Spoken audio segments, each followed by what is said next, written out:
ऐसा कहा जाता है कि पिछले 10 साल में जितना उतार चढ़ाव कपिल शर्मा के शो ने देखा है, टीवी की दुनिया में शायद ही ऐसा कोई शो रहा हो जिसने इतने उतार चढ़ाव देखे हों। और अब तो टीवी की दुनिया से निकलकर कपिल शर्मा ओटीटी की दुनिया में जा चुके हैं और हैरानी की बात यह है कि ओटीटी पर आते ही कपिल का उतार भी शुरू हो चुका है। इन दिनों खबरें गर्म हैं कि उनका शो बंद हो रहा है।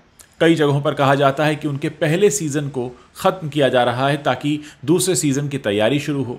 कुछ लोग ये भी मानते हैं कि पहले सीजन और दूसरे सीजन में कई तरह के फर्क हो सकते हैं। मसलन कुछ नए चेहरों को इंट्रोड्यूस किया जा सकता है, साथ ही कुछ का यह भी कहना है कि हो सकता है कि पुराने चेहरे वापस आ जाएं।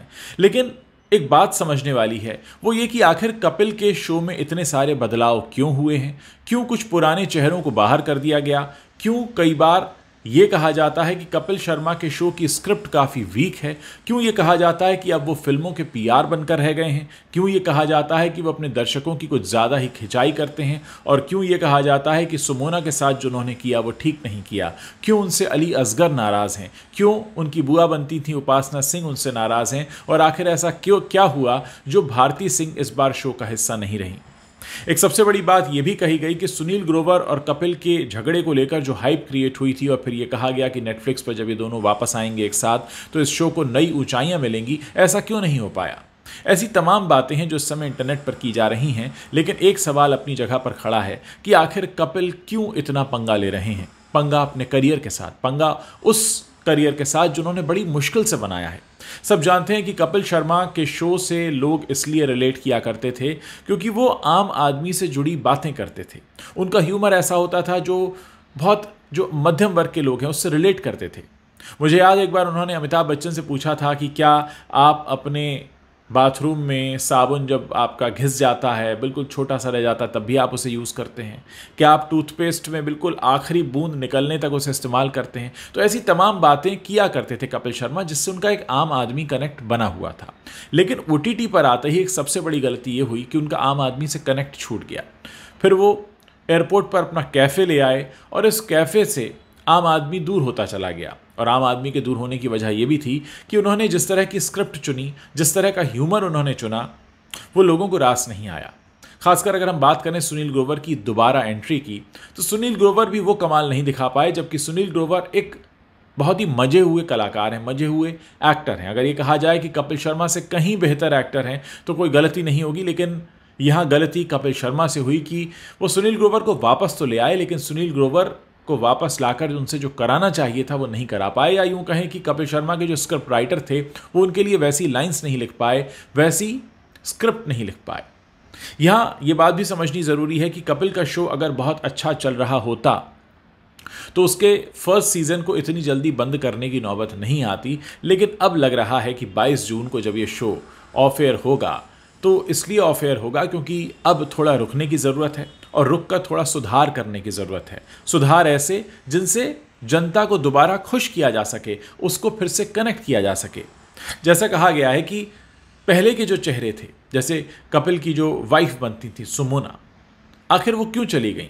और न सिर्फ चली गई बल्कि उन्होंने शो से बाहर जाकर जिस तरीके के बयान दिए वो अपने आप में बताते हैं कि कपिल का अपने साथी कलाकारों के साथ वैसा तालमेल नहीं है जैसा कि होना चाहिए। और यही वजह है कि कपिल का शो बार बार अब नीचे की तरफ जा रहा है। अगर इस बात की चर्चा सोशल मीडिया पर हो रही है, आम लोगों को ये बात समझ में आ रही है, तो फिर कपिल की टीम को ये बात क्यों समझ में नहीं आती कि जिस तरीके से दर्शकों को उन्होंने बांधा था। याद कीजिए आज से 10 साल पहले का समय, कपिल के शो की जो टीआरपी हुआ करती थी, आखिर क्यों वो नीचे जाने लगी? आखिर क्यों सुनील ग्रोवर इसमें फूहड़ लगने लगे? आखिर क्यों उनकी कॉमेडी का स्तर गिरता चला गया? अब ये भी कहा जा रहा है कि कपिल शर्मा ने एक एपिसोड के 25 करोड़ रुपए लिए हैं।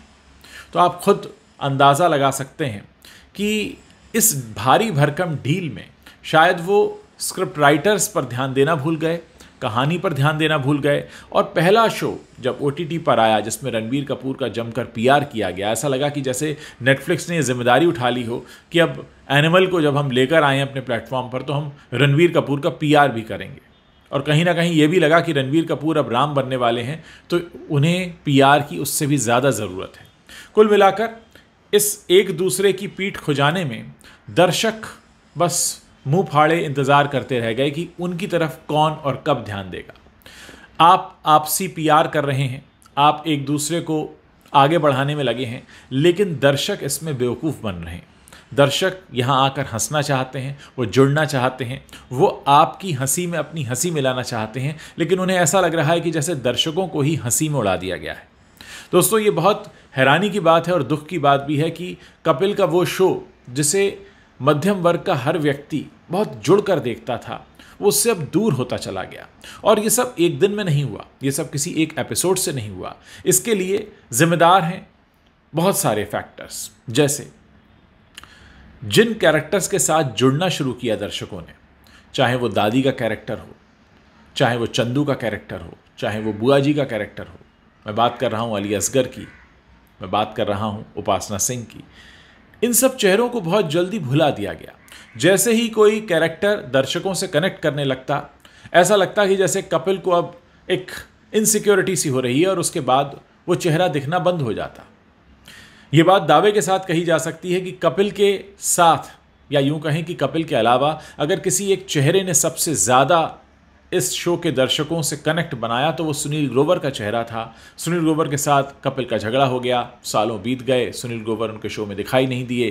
फिर नेटफ्लिक्स पर जब वापस आए तो ये कहा गया कि हाँ, अब वो जोड़ी फिर से जमेगी, लेकिन वो जोड़ी जम नहीं पाई क्योंकि शायद आपस में वो केमिस्ट्री नहीं थी।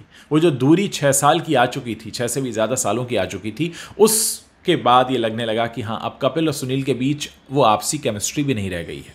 और दोस्तों, होता वही है।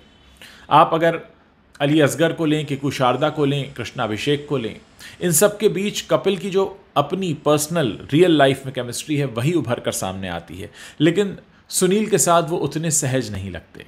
और इस बार की स्क्रिप्ट तो आप समझ ही सकते हैं कि जिस तरीके से स्क्रिप्ट्स लिखी गई, यानी नेटफ्लिक्स पर आने के बाद कपिल के शो का जो पतन हुआ है, उससे कपिल के जो हार्ड कोर फैंस हैं वो तक नाराज़ हैं, परेशान हैं। वो चाहते हैं कि कपिल का वही पुराना रूप सामने आ जाए जो वो आम आदमी से कनेक्ट कर जाते थे। वो जो लोअर मिडिल क्लास व्यक्ति भी उनके साथ ऐसा महसूस करता था कि हाँ, ये मेरे घर के हैं, ये मेरी बात कर रहे हैं, वो सब कुछ कपिल ने खो दिया है।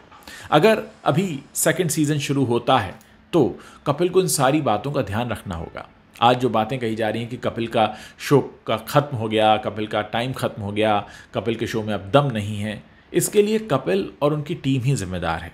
आखिर ये कपिल और कपिल की टीम ही थी जिन्होंने बहुत सारे दर्शकों का दिल जीत लिया था। और ये कहा जाने लगा था कि बॉलीवुड की किसी भी फिल्म का प्रमोशन अधूरा है, कॉमेडी की स्पेलिंग अधूरी है अगर उसमें कपिल नहीं है। ऐसी तमाम बातें कही जाती थी कपिल के बारे में, लेकिन लोग अब इस कपिल शर्मा के शो से रिलेट करना बंद कर चुके हैं। और मुझे लगता है कि अगर सेकंड सीज़न इनको वापस में लाना है तो बैठकर सबको एक साथ सोचना होगा कि आखिर गलती कहाँ हुई है, क्या कुछ पुराने चेहरों को लाने की ज़रूरत है, क्या जो पूरा सेटअप है उसको बदलने की ज़रूरत है। ये तमाम बातें हैं।